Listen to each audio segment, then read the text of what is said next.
this is Jeff Haig with EnviroGreen Spray Foam Installation and Weatherization, and this video is about pretty much one of the biggest concerns that we get, and that's the question of moisture.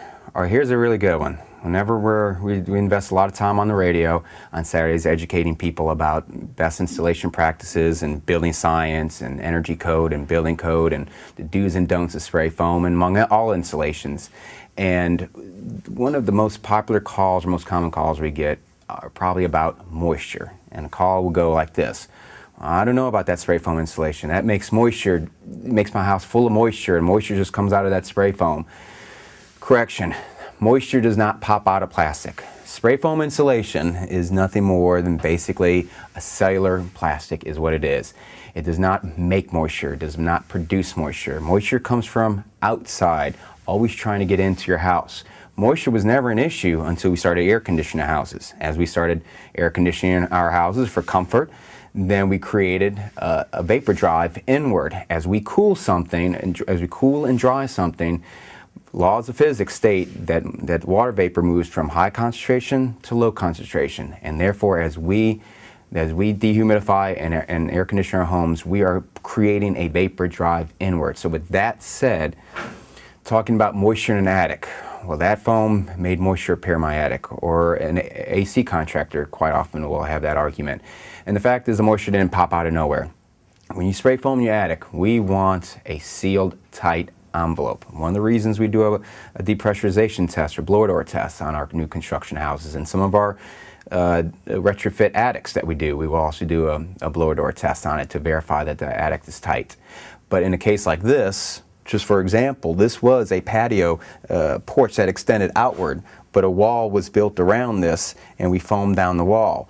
A lot of spray foam companies may foam all the way out, but if they're not encapsulating around the porch, or if they're leaving air gaps around exterior recessed cans or around the soffits around the house, or leaving a ridge vent open, or if they're treating combustion oxygen for open combustion furnaces in an attic with outside air instead of doing properly through motorized dampers, that as you're air conditioning your attic, you are creating a vapor drive inward. By creating that vapor drive inward, any way outside air can get into the attic, it's going to want to do it.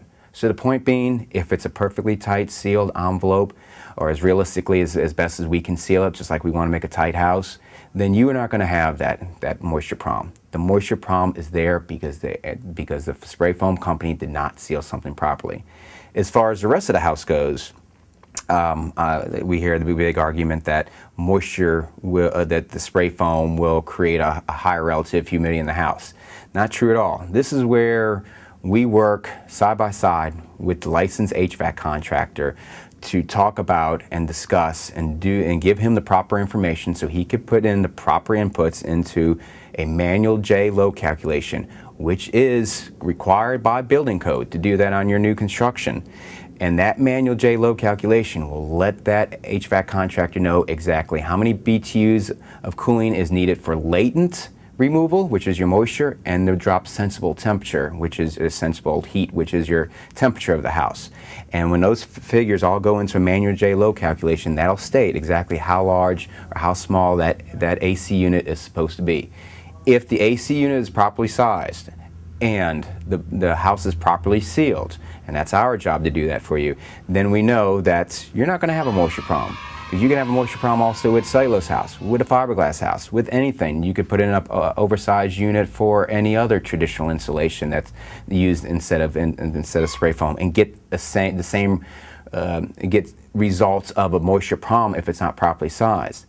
But if the HVAC contractor is working in sync with the foam contractor and we're all working together in harmony, you're not going to have a moisture problem because it doesn't pop out of nowhere.